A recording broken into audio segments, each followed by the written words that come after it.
Hello everyone, this is Robert Aldana with Let's Talk Real Estate and RobertAldana.com. Welcome to another short segment on how-tos, the do's and don'ts of buying and selling real estate. Today we're going to focus on the 5 things that you want to do if you want to get your offers declined. Yes, I said declined. Why? Because there's a lot of people that for some reason are writing offers on listings when they're trying to purchase a property, and they're exercising these steps, and each and every time they are getting their offer declined. So unless you're in a situation where you just feel like writing offers left and right just to kill some time, you don't want to do these things. So let's get to it.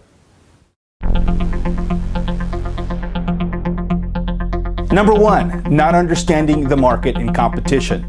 What I mean by that is this. I recently had a transaction where I had a listing priced exactly where the market needed it to be.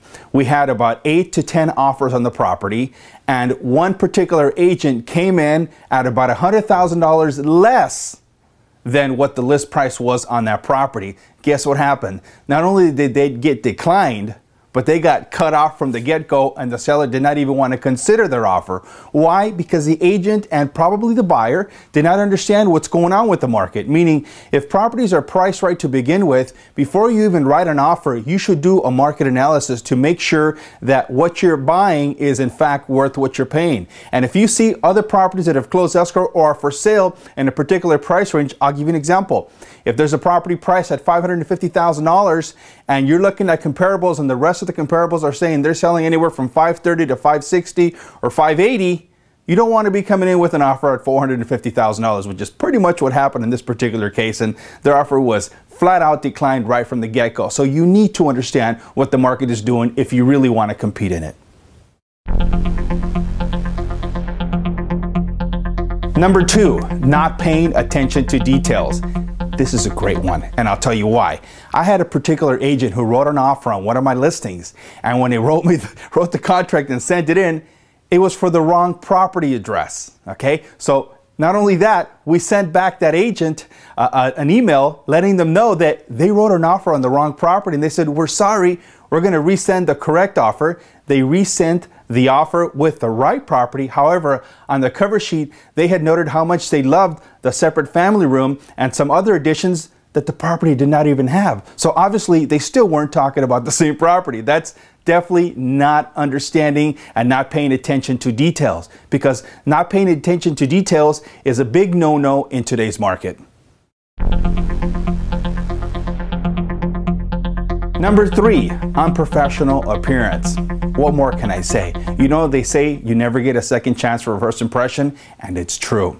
I had an offer on one of my listings where a real estate agent and their lender wrote me a pre-approval letter on a Word document with no phone number, no email address, no company name. Basically, somebody had just scribbled some information down in a Word document and said, "This client is pre-approved." I had no clue who this person was that was issuing the pre-approval letter, and I'll tell you what, things like that make you, or they should make you, really nervous if you're a home seller or if you're a listing agent trying to find out who the best buyer is for that property, because you know, the impression that a person gives to that other agent and to the seller is tops, and it's huge. And like I said in the beginning, you really never do get a second chance for first impression, so right off the bat, you're striking out.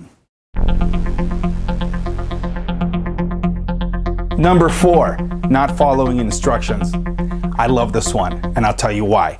On all of my listings that I have for sale on the multiple listing service, I give explicit instructions, very specific instructions on how I want offers to be prepared. For example, I had one particular offer where I was going to be meeting the seller on a Monday evening at 7 p.m.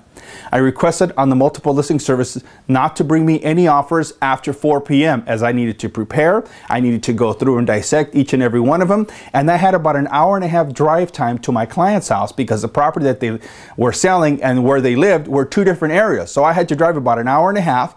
So I needed at least 3 hours to prepare these offers. One particular agent came in with an offer at 9:15 p.m.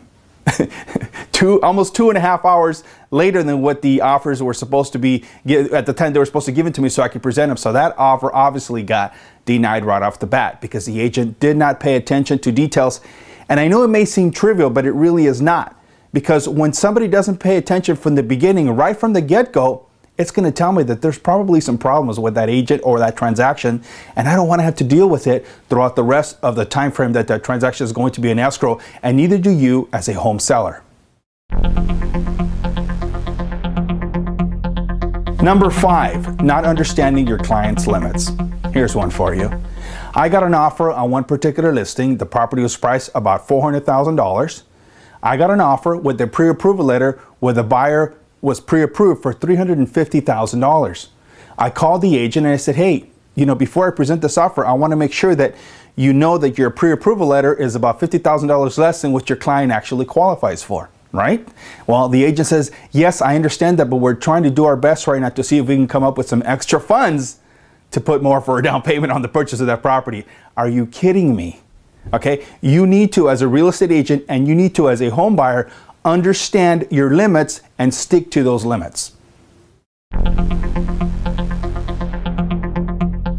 Number 6. I know I said 5 things you want to do to get your offers declined, right? Well, I'm going to throw in an extra bonus. Number 6, a disappearing act. You never want to disappear while you're in the middle of a negotiation. Why? There could be times when the home seller or the listing agent or both can have a question and you are nowhere to be found, whether you're the agent or the buyer, until that offer gets signed, until all parties have agreed to all terms and conditions of that property sale, then that property is still for sale and anybody can come in and snatch it from underneath you. Make sure that you stay in constant communication with your agent, and if you're an agent, make sure that you stay in constant communication with the listing agent so that if there are any questions or any issues that need to be cleared up before they accept your offer, you're there to answer them.